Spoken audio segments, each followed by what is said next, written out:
Thanks for watching.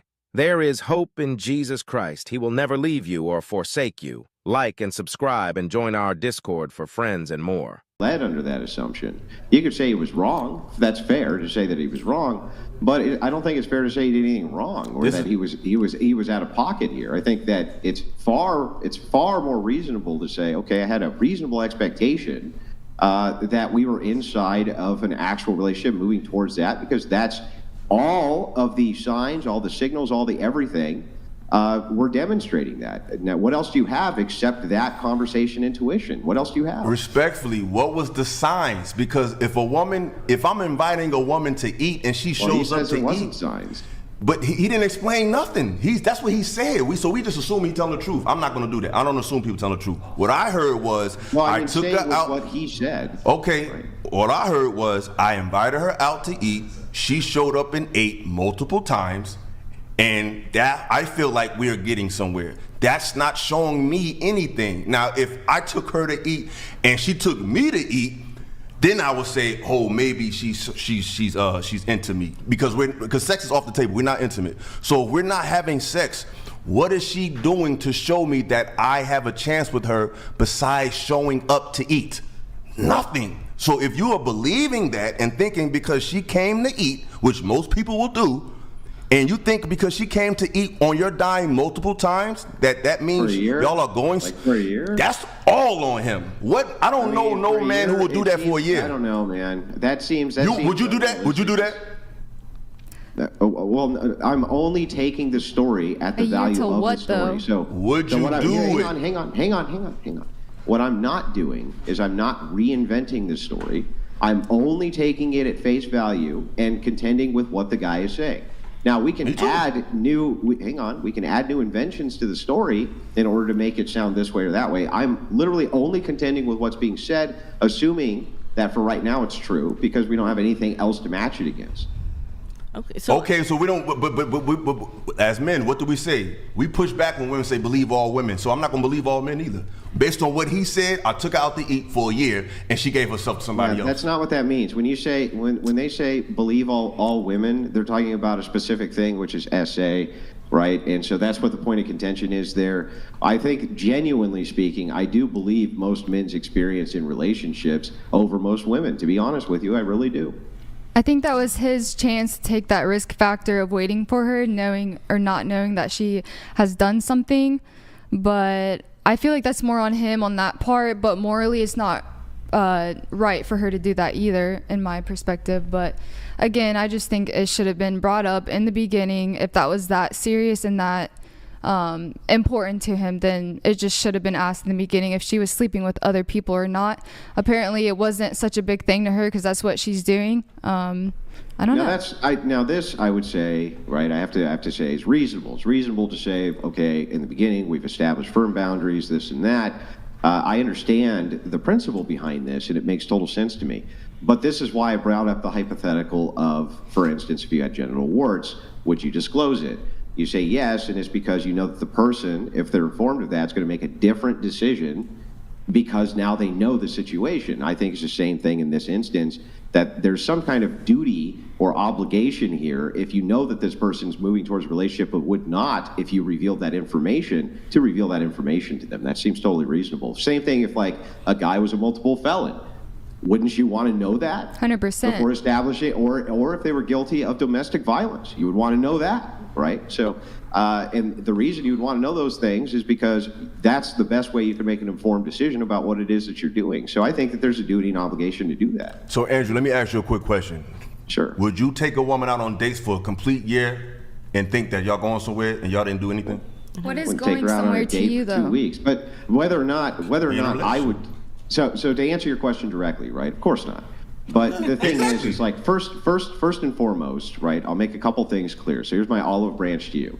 I don't know anything about women, and I don't know shit about dating. I've been out of the dating market for years, right? I'm what you would consider to be a logician. That's basically what I do. I run everything through a fount prism for Christian ethics and logic, right? I'm not saying that you don't know more about dating than me. All of you, I'm most certainly know more than I do. I'm in no position I don't to know give everything advice about dating at all.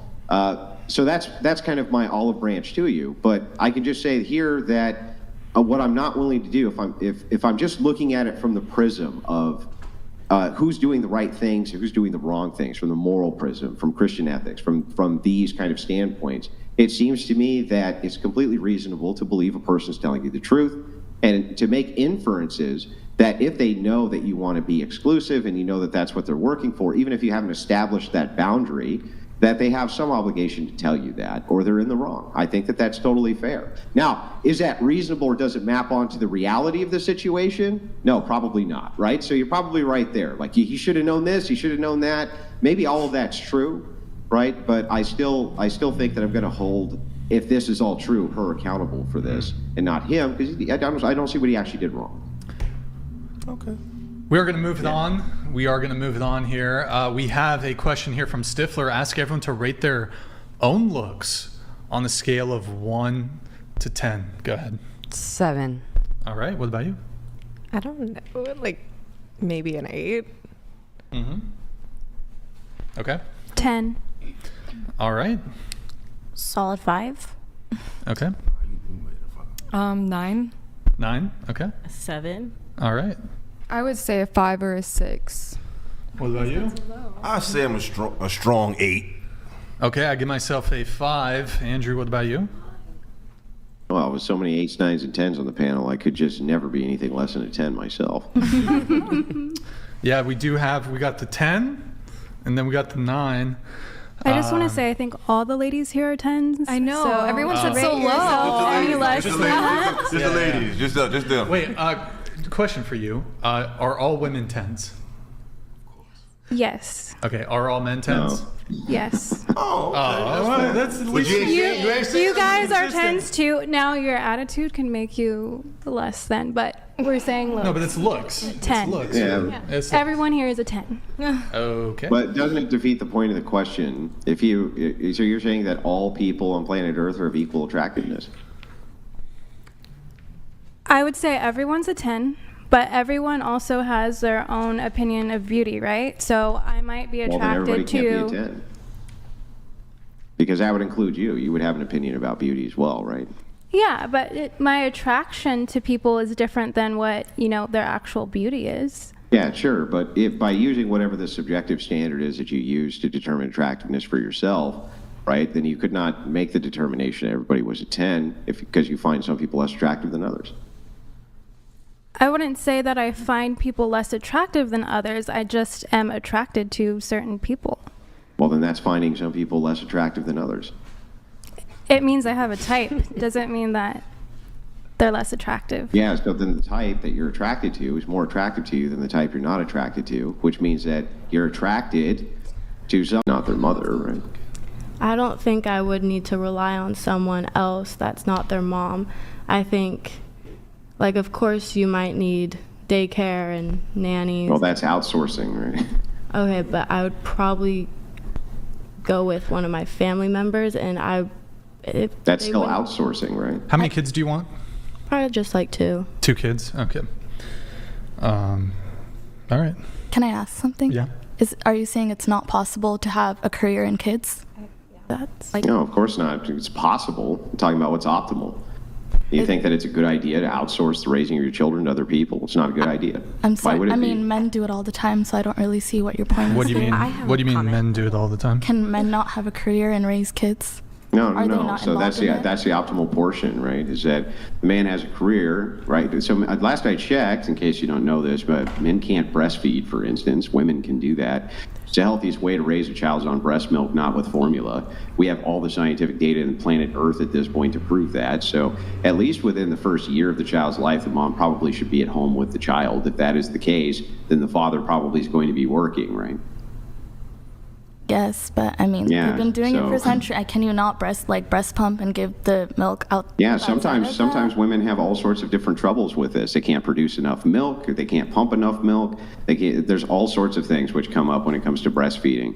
So I mean, optimally, the best thing to do is to let the baby latch on and drink, right? That's how we've been doing this for several thousand years now. It works pretty good. And they get very healthy because they get the correct nutrition from their mom. And by the way, a baby's entire immune system is essentially formed off of those nutrients. So, yeah, it's pretty good for the children. If that's your view on it, then. What, well, I mean, what's controversial about that view? A baby's entire, they're literally, like, this will affect their IQ, it'll affect their development, it affects everything. It affects their immune system. If you give a child who's developing poor nourishment, you're setting them up for failure. You'll set them up to be lower IQ, have behavioral issues, have all sorts of problems. Of course, it's optimal for their mom to be there with them, giving them affection and feeding them, right? Okay, but where's the dad at? If he's the always dad working? is working to enable the fact that the mom can do that. But it takes two to make a kid, right? So it should take two to raise that kid.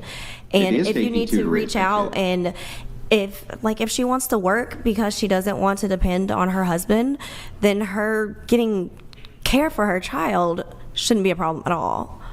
Well, that's not what we're talking about, though. You're just switching the issue. We're talking about what's optimal, not what is possible. There's all sorts of arrangements which are possible. You could technically raise a kid in the Playboy Mansion, but do you think that that's going to be good for the kid? No, of course not. No, of course not. Right. So it's not optimal. So the thing is like, if we're talking about what's optimal, not what's possible. How are you going to say what's best for a kid? Is if mommy for their kid. can stay at home with baby and feed baby breast milk and take care and nurture baby. Obviously that's optimal. But can you give me a single scenario where there's something more optimal than that? So no, I'm not saying more optimal, but what if that's not a possibility? So my son had a tongue tie, and that's a medical problem. As a tongue tie, it's a medical problem as to why he couldn't latch on. What's a tongue tie? It is underneath your tongue. It's the thing that is like right there. It's too long, so you have to get it cut. You have to go through a procedure to be able to latch onto your mother. Okay. So there are reasons, and there's, it's not just, breast milk is best. I don't even understand in that context. Didn't she just get the procedure and then breastfeed the kid? I mean, yeah, you could, but do you want to cut your child's tongue? Well, then what's the problem? What do you mean? Is cutting your child's tongue optimal? But, well, let's assume for a second that in this one case where almost nobody has this problem, Sorry, we go, multiple people have this problem. I had this problem. Hang on. Let me make the case and I'll let you respond. I promise. Right? Let's say in this one case you had to make alternative arrangements, or you had to pump or something like this. It was less than optimal. Pointing at the outlier and saying that that's a standard we should promote seems silly to me. Yeah, I'm sure that there's going to be individual cases of health issues with children where you're going to have to make less than optimal decisions because you're in a less than optimal situation. But for the vast, vast, vast majority of all of humanity who exists right this second, clearly a woman staying at home with her children is optimal in comparison to outsourcing their children. That seems obvious, right? No, it doesn't. It doesn't? Because you can't just say that everything, that it's the world is ridiculous right now. It's not like it was back in the day. It's not, that's not how things go anymore. Because, Bill, it's not how it goes. If you say, well, I just demand that I go work and outsource my child care, then yeah. But the truth is that there's tens of thousands, hundreds of thousands, and millions of families all over the world, all over the United States, all over South America, all over the place, who have dad go to work for very little money, and still, because they do all sorts of budget cuts in their homes, maybe they only have one vehicle, right? It's tough, but they make sure that mom can stay at home with kids because, well, they're going to get the best nutrition possible, and they're going to have their mom. What could possibly be more important to a baby than having their mom? So let me ask, does that change how the child turns out? Oh yeah, significantly changes. So then how does dad? I'll give you some examples. Then how does dad? Hang on, I'll give you some if examples. It changed, then. Can I add something? So here's the examples. Yes. Not only does it affect their immune system, it affects their IQ, it affects their physiology, it affects their height, it affects their weight, it affects long-term problems inside of a human being's health. It also affects behavior. It affects behavior because you have detachment problems. You have all sorts of issues that come with the feeling of abandonment when childcare is outsourced away from the mom. And this is one of the most psychologically studied phenomenon on planet Earth, along with the nutritional values. And we see the results of mass inflammation in children, ADHD at all-time highs, depression, all of these different things. Much of this has been linked to the idea of the plastics that are inside of food, the lack of nourishment, lack of breastfeeding, and formula feeding. So I would say I would agree maybe in the first year a child is born, that a mother could take time off to really, really tend to her child. But my mom has worked a full-time job since forever, and I mean, I feel like I turned out pretty good. I got my... Yeah, but here's the thing. Nobody's disputing that you can't have good results by doing things in a less than optimal way. Nobody's disputing that. Like, for instance, I suppose that I could start a bonfire with a hand grenade, right? Or I can start it with a match.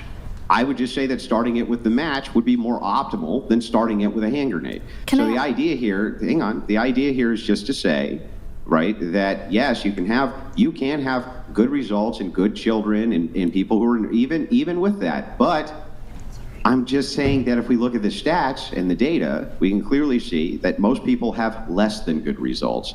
And who knows how you would have turned out had mommy stayed home with you the entire time. Could be vastly different. Can I say something? Did you do everything the optimal way? And did your parents do everything the optimal way if you're putting the standard on everyone else? Let's say for a second they didn't. Do you understand that when you make an argument, a two-way quo fallacy, which is what you're doing right now, what about you? Wouldn't matter.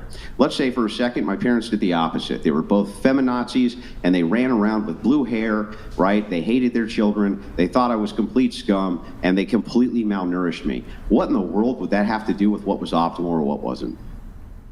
I'm just saying that you're holding everyone to this ridiculous standard of every single thing having to be an optimal way. All I said was what is optimal and what is not, looking for an argument for why I'm wrong. What standard have I held you to? Do you guys agree that it's optimal? Hang on, let her answer the question. What standard have I held you to? If U.S. gave longer maternity leave and we were able to be with our children for that full 1 year, I guess I would say it's optimal, but many families cannot survive on one person's salary, especially with the economy. So right now, it's not. Oh, yeah, well, then you need to explain why it is that it's the least rich demographic. The poorest people have the most amount of children. What if the poorest people who have the most amount of children also, right, have mom stay home while dad works, right? And they're underneath that income threshold most of the time. And interestingly enough, what happens is the opposite. When you have middle class, they tend to do what's called family planning, right? And so they want to have kind of a posher lifestyle, and oftentimes they do that at the expense of the children. I have a question. The demographic has most kids is poor people, though, right? How long do you think then a woman should optimally stay home with their child? What age is it okay for them to then resume their work?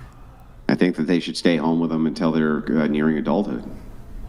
But we send kids to school for the whole day when they're in kindergarten. Do you guys want to work though? I think they should be homeschooled. Okay, that was and I going think to my instead question. of Do you using think they should our just best, stay at home the I whole think time? that instead of using our best and brightest to go into office buildings all the time, right?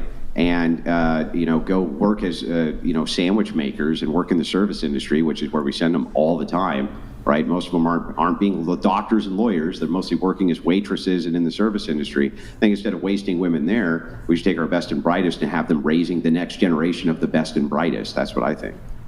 I say that because I actually was homeschooled my entire life, essentially. But there's definite... Some things you can only get from an agent with local expertise, like tips on which neighborhood has the best dog parks, or how to find the home that has everything you need. Get the Redfin app to connect with one of the industry's most experienced agents today.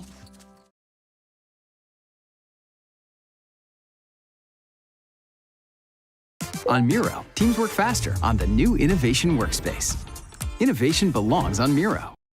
Bad things to homeschooling as well.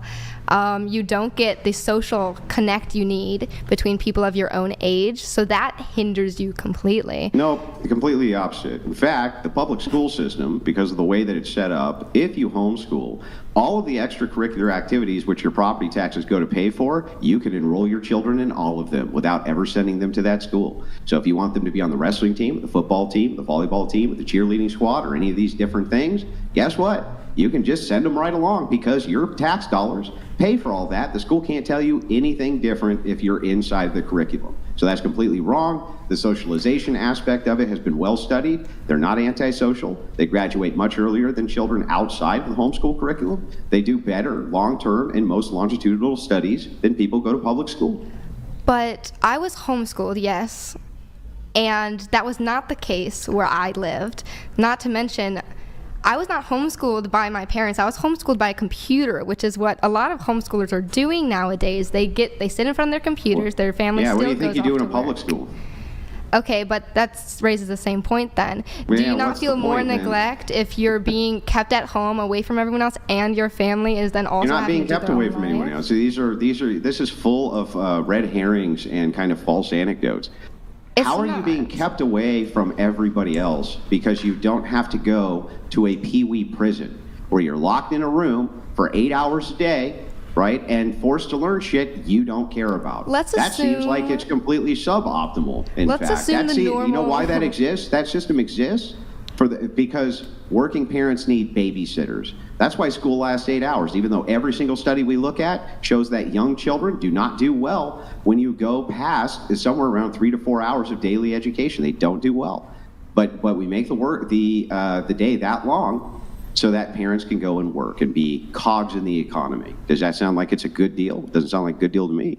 Speaking from my own personal upbringing and experience as someone who was homeschooled my entire life, when you're growing up and you see the quote-unquote, let's say a normal childhood, you see kids going off to school, hanging out with their school friends, participating on these clubs that are in school, doing all this. When you don't get that as a child, and you were not allowed to get that as a child in that normal experience, you feel a certain way about it. Almost anyone I know who is also homeschooled also has felt that certain way about it. And it takes a little bit to get over that because you're jealous for a while of people who got to do that. What? I'm sorry. Didn't you say that you graduated at 14 and went to college? Yeah, I guarantee you that most of these public school kids who had to stay in the pee-wee prison until they were 18 and their senior year in high school, they were taking nothing but electives because they just needed a warm seat so the school got federal funding, would vastly have preferred to have graduated at 14 years old and gone on with their life. And every day I wish I had stayed behind and gotten to live a normal What was the advantage of staying behind? Why couldn't you live a normal life at 14 after you graduated? Because being a 14-year-old in a class with a bunch of 20-something-year-olds, you're not going to make many friends. You weren't going to, what classes were you going to with 20-something-year-olds at 14? College classes? You what? You weren't enrolled in college, going to college at 14. That's ridiculous. What did I do in between the years I graduated at 14? I have no idea, but you weren't going to college and hanging out in rooms with 20-year-olds in college rooms learning. That's what happens Show when me a someone single graduates picture of this. early. So show me anything backing up that at 14 years old you were going to college rooms with 20-year-olds and learning advanced calculus. Is ridiculous. The most ridiculous thing you've said all night.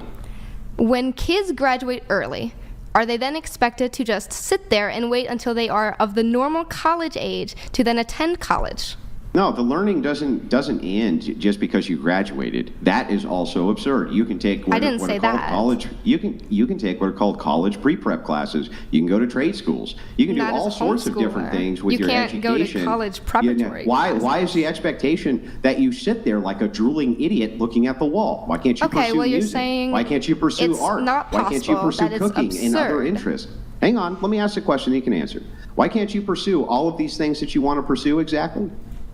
Because I want to if I graduate early, and my goal is to graduate with a degree, then in my head, how it was when I was graduating and went off to college, if I don't go straight into college, I have now wasted my extra years of graduating early.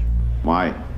Because I wanted to get school for everyone. out of the way. Yeah, first of all, college isn't for everyone. Right, it's not. And it's not even a boon for most people who go through it. Most people go through it, they end up with a lot of debt, and they only make a slight. And on my end, right, if he's strong like that, to not hit somebody who's so weak when he could just walk away, because he's going to eat that. It'll be like nothing. It'll be a tap on his shoulder. So it shouldn't really be a concern. I mean, now with the women, with the women and men. All you're doing here is encouraging weak people to attack strong people. I'm not encouraging that. I'm saying it shouldn't happen. But I'm saying no, I'm not encouraging that. Because if there's no consequence, then it's an encouragement. It's like saying, okay, now if you run over and you're a weaker guy than a stronger guy and you punch him, then it's socially unacceptable for the stronger guy to punch the other guy back. How does that not incentivize the weaker men to punch the stronger men? That's why it's like 3 strikes, you're out. The first time, will it pass? The second time, the third time, forget about it. Okay, so by the third time a woman strikes you, it's okay to punch her? Or whatever. No. It's not okay for a woman to strike anybody. But if that situation happens and it's a man, he better walk out of the room. Hang on, I'm not asking about whether or not it's okay for a woman or for the woman to strike the man. It's not okay. It's not okay. It's not okay. We're arguing about whether or not it's okay for a man to strike a woman back. So absolutely in this case, yeah. So in this case, if you say a weaker man, if he attacks a stronger man 2 or 3 times, then it's okay for the stronger man to hit him back. Why would this not apply to women? I think everybody. What is it about having a vagina that specifically now makes it so that you can attack men and that men can't attack you back? I think where we're getting confused is that you're correlating them both together. It's a female and a male. Okay, this isn't a male and male thing, right? So these are 2 separate topics. Okay, a man and a man against the female and a male is 2 completely different topics. Yeah, I don't see. they seem interrelated to me because all you're saying, the extension of both is the same. So I agree with you. No, it's not. Okay, hang on. I just let you explain your position. Let me explain mine. Okay, so I understand what you're saying. You're saying we're talking about men and men fighting here, not men and women, right? But what I'm doing is I'm giving you an analogy, and I'm saying, okay, but if it's okay in your worldview for weaker men who attack stronger men than them to be attacked back because now it's self-defense, what is the specific criteria that women have other than the fact that they have a vagina instead of a penis that exempts them from the same treatment? That's what I don't understand. Can you lift more weight than me? Yes. Well, probably, yeah. Why? I would assume. Why? Because physiologically I'm stronger than you. Why? Generally speaking, because I'm a male. There you go. I think. Yeah, but that doesn't make your point. That makes. I know it's okay. I think I made my point. We're good. I feel like no, we're not good like because, I'm okay. Because I feel like a woman should hit a man. I don't even think you understand what I just said. I think no one should hit anybody. No, women should not hit men. They really should. No, I feel like if a woman hits a man, then the man can't hit her back. Lady, no, for real. let us finish the conversation. Calm down. So back to this combo here. Okay, you actually didn't make a point. You just said you're stronger than me because you're a man. Great. Do you agree with me that there's other? Okay, great. Do you think that there's other men who are not as strong as me who are also men? You know what? I think I made my point already. I'm good. Can I say something? I think I'm not good, and I need you to make this clear for me. So, can I say something? Wait, let her answer. Can we finish our conversation? Just calm down. Let us finish our conversation. I know we're calm. I'm having fun. Yeah. So, well, understand from my perspective, there's 15 people cutting in, and I only have the one earpiece, so I have to try to delineate between who's talking. So Got it. That's why I'm just asking for one at a time. So, wouldn't you agree with me though that by the same logic, there are still men who are also weaker than me, right? I don't get what that has to do with the woman and men situation. Yes, there's men that are weaker than you. That's fine. That's not something hard to understand. There's going to be. If they are and they attack me, yeah, yeah. If they are and they attack me, and it's okay for me to defend myself against them, then why exactly would it be not okay for me to defend myself against a female who had the same strength level as that man? I guess that's something for you to try to think about, because that's an easy one for me.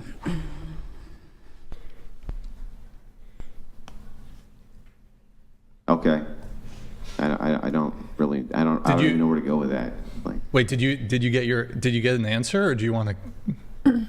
Well, she just said that's for me to think about or something. Oh. She didn't really answer it. Well, you're saying that there's weaker men, there's weaker and stronger men, correct? So if a weaker person was to hit you, and you're saying that you're stronger, correct? So if this weaker person's hit, as hard as he could hit, might only be a touch to you.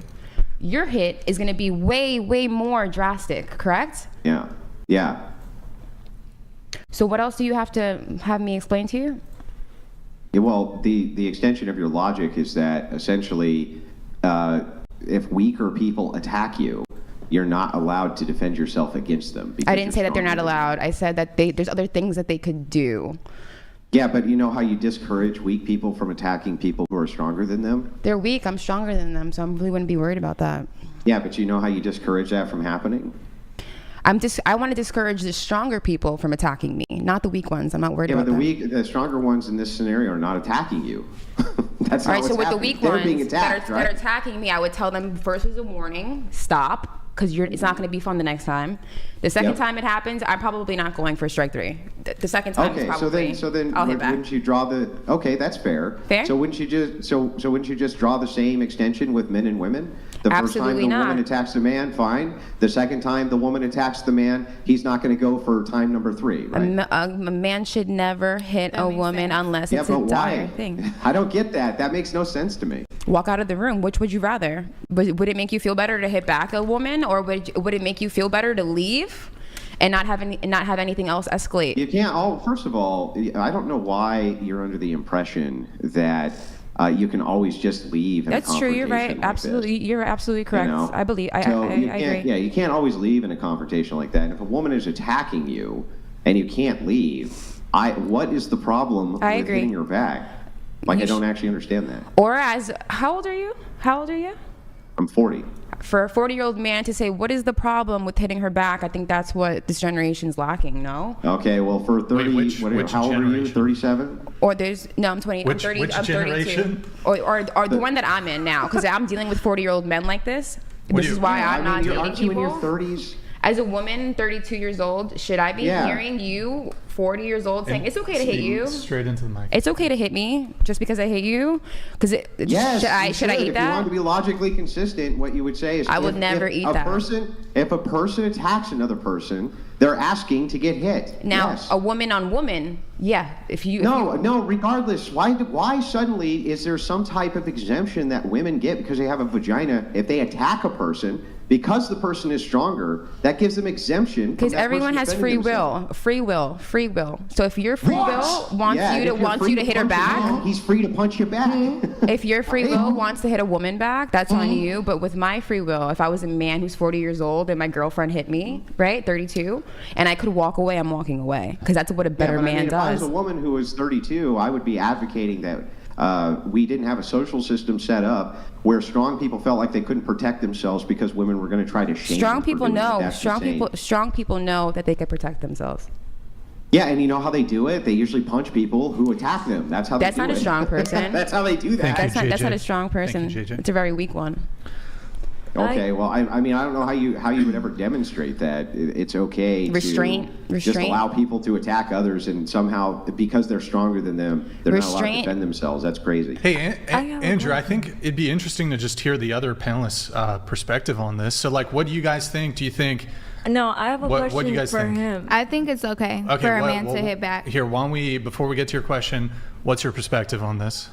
I know my answer will be based on his answer. Because I have a question. Okay, well, hold on to your question really quick. Why do you need to know my position and know your position? Because I want to see, and then if you can argue this properly, then I will. Okay, hold on. I'll let this come through, then we'll get to it. Knight donated $200. Thank you, Knight. Appreciate it. Insufferable woman doesn't like a guy disagreeing with her, so she hits him, and then he must leave the room, right? She gets her way by hitting him. Men should be allowed to defend themselves. Yeah, it's just socially encouraging that if weak people want a thing, they can attack other people with basically no consequences. That I think it's silly. Knight, thank you for the TTS, man. Appreciate it. Okay, so your thoughts on this, then I'll let you ask the question, okay? I need to ask Okay, just ask the question then. But